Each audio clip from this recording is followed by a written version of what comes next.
Assalamualaikum warahmatullahi wabarakatuh. Nah, perkenalkan nama saya Nofridia Astuti dengan NIM 24210114. Di sini saya eh, memenuhi tugas ujian akhir semester, yaitu teks laporan buku. Review buku ini dan saya mereview buku ini dan saya mereview bab 2 dan 3.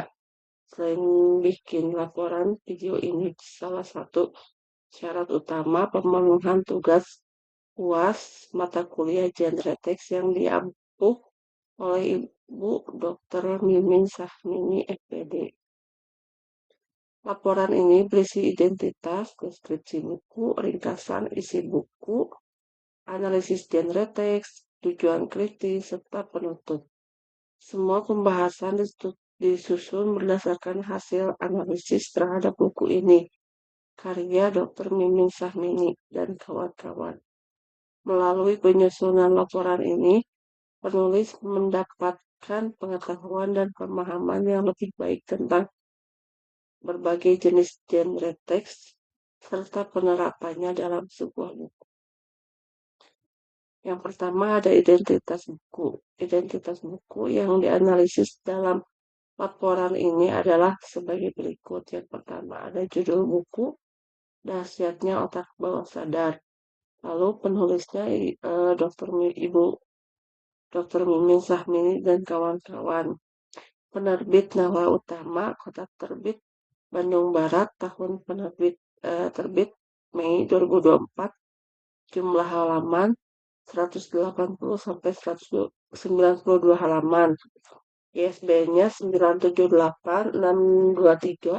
9786238888139. Lalu yang pertama ada deskripsi buku. Inti dari buku ini berangkat dari suatu kenyataan yang sering kita lupakan. Otak bawah sadar menyimpan segala sesuatu yang pernah kita alami, rasakan, dengar, dan bayangkan hal-hal yang sudah lama kita lupakan secara sadar. Sumber ide, perasaan mendalam, dan imajinasi yang tak terbatas sebenarnya tersimpan di sana. Namun seringkali terkunci karena pikiran sadar kita yang terlalu kaku, cemas, atau terbebani dari teori berlebihan. Melalui buku ini, para penulis menjelaskan bahwa hipnosis yang dimaksud bukanlah hal yang misterius atau aneh, melainkan teknik merelaksasikan pikiran secara terarah, agar kita bisa terhubung dengan otak bawah sadar tersebut dengan lebih mudah. Penjelasan ini di dalamnya disusun secara bertahap, mulai dari pengenalan fungsi otak bawah sadar, prinsip dasar teknik relaksasi sederhana, hingga cara menerapkannya langsung saat menulis cerpen secara garis besar. Isi buku disusun dengan pola yang konsisten, yaitu penyajian konsep teoritis, dilanjutkan dengan data hasil kajian empiris atau survei terhadap siswa, dan diakhiri dengan contoh penerapan praktis berupa skrip, induksi, maupun rancangan model pembelajaran. Pola ini menjadikan buku bersifat aplikatif,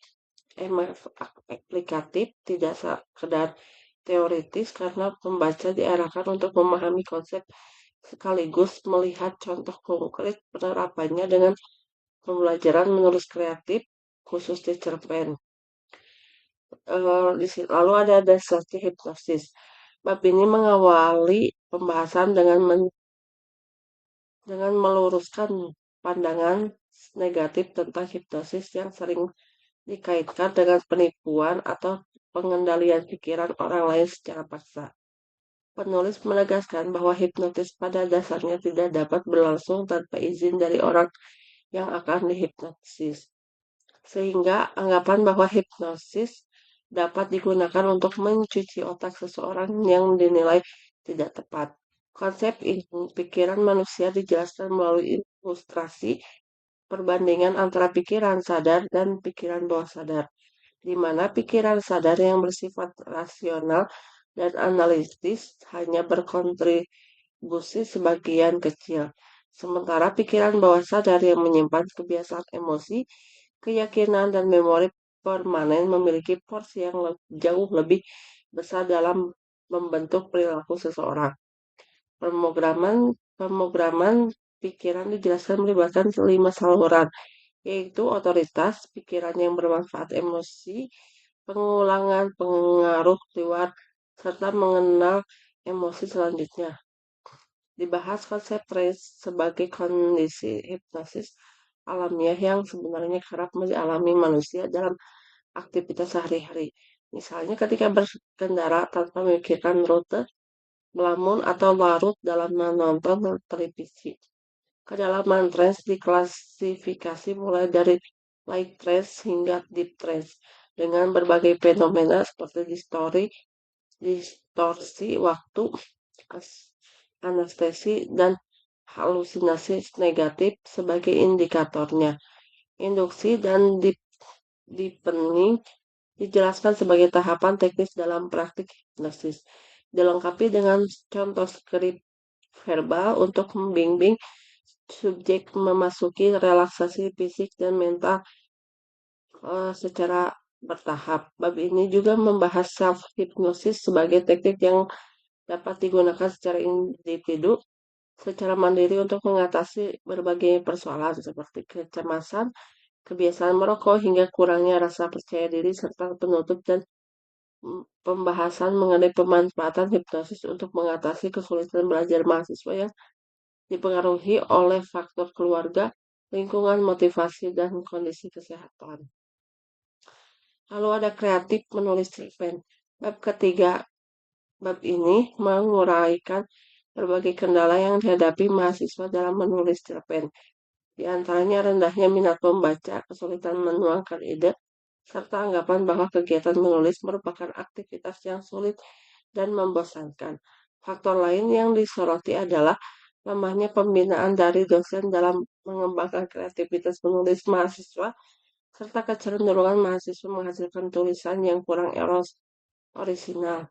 Data hasil kajian yang disajikan menunjukkan bahwa sebagian besar mahasiswa menyukai kegiatan membaca karya sastra, namun pembelajaran sastra di kelas dinilai kurang menarik. Ditemukan juga bahwa pembelajaran menulis pada umumnya belum diawali dengan kegiatan permainan atau upaya menenangkan pikiran mahasiswa sebelum proses pembelajaran berlangsung, serta minimnya penerapan metode hipnosis maupun model sinektik oleh dosen dalam pembelajaran menulis sebelum diterapkannya model yang dibahas dalam buku ini. Lalu ada analisis genre teks. Yang pertama, identifikasi genre teks. Teks ini termasuk ke dalam teks ilmiah populer, yaitu tulisan yang menyajikan konsep, teori, dan hasil penelitian berdasarkan fakta yang nyata. Namun disampaikan dengan bahasa yang lebih sederhana agar mudah dipahami kalangan mahasiswa, pendidik, maupun masyarakat umum, tidak hanya ahli di bidangnya. Yang kedua ada struktur teks. Struktur teks pada setiap bab cenderung mengikuti pola yang serupa, yaitu diawali dengan pernyataan umum atau perluasan konsep. Dilanjutkan dengan penjelasan teori didukung rujukan dari para ahli. Kemudian diperkuat dengan data hasil kajian empiris atau survei dan ditutup dengan contoh penerapan praktis berupa skrip atau tabel sintaks pembelajaran. Pola pembukaan isi penutup ini konsisten digunakan pada bab dahsyatnya hipnosis kreatif menulis cerpen. Yang ketiga, ciri kelebihan kebahasaan. Yang pertama, menggunakan bahasa baku namun tidak kaku, mudah dimengerti. Yang kedua, menggunakan istilah keilmuan yang langsung dijelaskan maknanya. Contoh trance, induksi, sinektik. Yang ketiga, menggunakan kalimat pernyataan yang tegas dan objektif berdasarkan fakta, bukan pendapat semata. Yang keempat, menggunakan kata penghubung yang mengurutkan gagasan. Contohnya, selanjutnya sehingga, namun di antaranya. Yang keempat, fungsi sosial teks. Fungsi sosial buku ini adalah menjelaskan sekaligus meyakinkan pembaca, khususnya kalangan akademisi dan mahasiswa, mengenai potensi manfaat hipnosis sebagai pendekatan alternatif dalam pembelajaran menulis kreatif. Selain berfungsi memberikan pemahaman konseptual teknis ini juga berfungsi sebagai panduan praktis karena menyediakan contoh skrip dan rancangan model pembelajaran yang dapat langsung diterapkan oleh pendidik di kelas. Yang terakhir, kutipan dan analisis. Penulis menegaskan bahwa hipnosis pada dasarnya tidak dapat berlangsung tanpa izin dari orang yang akan dihipnosis, sehingga anggapan bahwa hipnosis dapat digunakan untuk mencuci otak seseorang dinilai tidak tepat. Kalimat ini bersifat objektif dan meluruskan kesalahpahaman umum sesuai ciri teks ilmiah populer. Penulis menyampaikan fakta untuk memperbaiki pandangan yang keliru sehingga pembaca mendapatkan pemahaman yang benar sejak awal. Yang ini ada kelebihan buku. Yang pertama, meluruskan pandangan yang salah atau menjelaskan bahwa hipnosis bukan hal mistis atau alat paksa mengendalikan pikiran, melainkan teknik merelaksasikan pikiran yang bisa dilakukan sendiri dengan aman. Yang kedua, bahasa mudah dipahami, istilah ilmiah dijelaskan secara sederhana sehingga tidak membingungkan pembaca yang bukan ahli psikologi. Yang ketiga, memadukan teori dan praktik atau tidak hanya menjelaskan konsep otak dan hipnosis, tetapi juga memberikan langkah-langkah serta contoh penerapan langsung, terutama untuk kegiatan menulis. Yang keempat, berdasarkan penelitian atau seluruh penjelasan didukung data dan kajian nyata, sehingga isinya dapat dipertanggungjawabkan kebenarannya. Yang terakhir, membuka wawasan baru, menunjukkan bahwa hambatan belajar dan menulis sering kali bersumber dari ketenangan pikiran, bukan karena kurang kemampuan. Yang kedua, kekurangan buku. Yang pertama, fokus terbatas. Penerapan teknik lebih banyak dibahas untuk menulis cerpen sehingga contoh penerapan untuk mata pelajaran lain di sekolah masih sangat sedikit. Yang kedua, perlu bimbingan lanjutan. Beberapa teknik hipnosis sebaiknya dipraktikkan di bawah bimbingan ahli terlebih dahulu agar tidak salah langkah, terutama bagi pemula.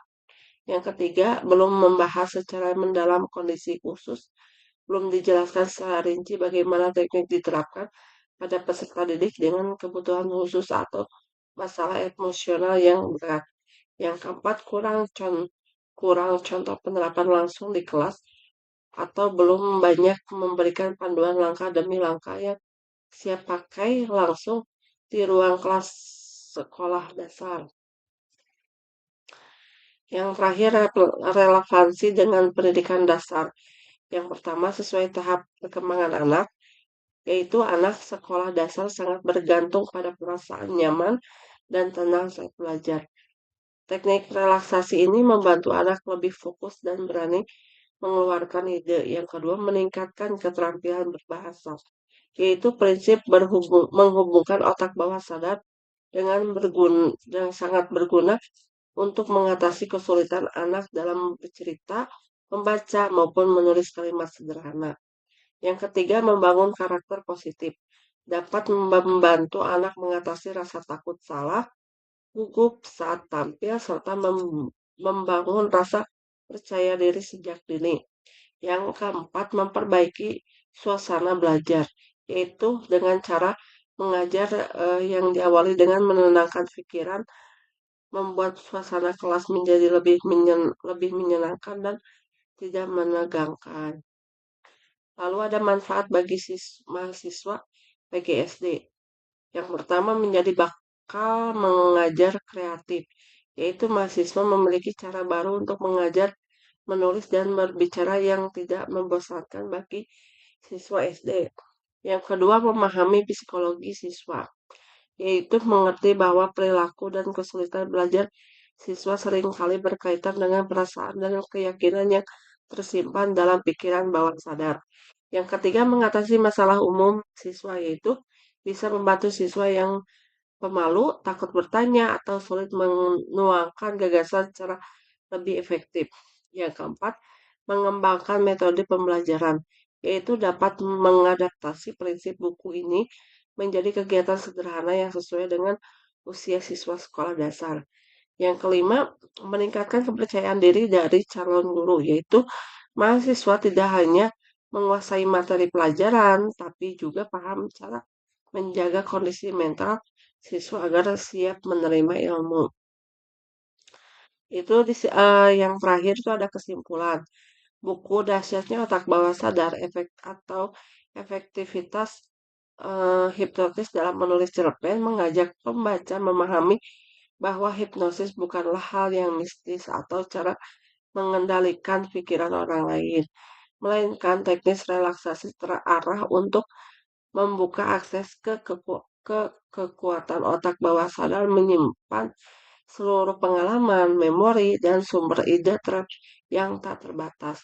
Buku ini menyajikan penjelasan yang runtut mulai dari konsep dasar, data hasil kajian empiris, hingga panduan praktis yang terbukti efektif mengatasi hambatan mahasiswa dalam menulis cerpen, seperti kebuntuan ide, anggapan menulis itu sulit, serta kurangnya orisinalitas karya. Lalu sebagai karya bergenre ilmiah populer, buku ini berhasil menjembatani teori psikologi dan praktik pembelajaran dengan bahasa yang mudah dipahami, meskipun memiliki keterbatasan pada kurang pada ruang lingkup penerapan dan panduan khusus untuk jenjang pendidikan dasar. Prinsip yang terkandung di dalamnya sangat relevan untuk menciptakan suasana belajar yang tenang, membangun kepercayaan diri, serta menggali potensi kreatif peserta didik. Bagi mahasiswa PGSD, wawasan ini menjadi bekal berharga untuk mengembangkan metode mengajar yang tidak hanya efektif secara materi, tetapi juga memperhatikan kondisi psikologi siswa. Baik, terima kasih. Mungkin cukup sekian. Terima kasih. Wassalamualaikum warahmatullahi wabarakatuh.